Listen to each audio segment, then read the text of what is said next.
En hier is die ding, my boetie en my sussie, Jesus wil nie in jou prentjie pas nie. Jesus wil jou prentjie wees. Want die waarheid is, die vrede van God is gevind in die raamwerk van God. Maar ek lees hierdie storie en ek begin vir myself dink, joh, dis moeilik.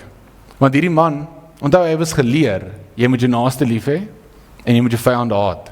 Okay, hy was geleer dit was 'n leefstyl wat hulle geleef het en hy probeer eintlik 'n raamwerk kry waarin hy kan wandel.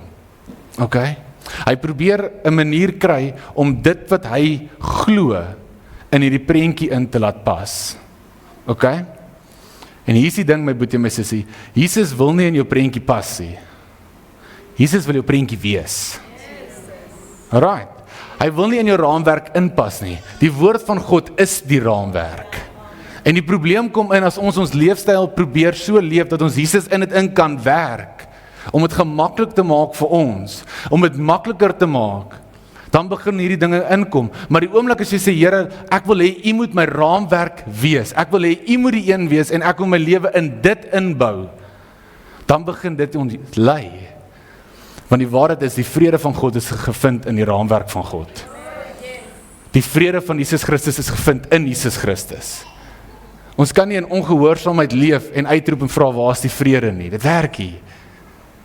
Maar dit werk nie.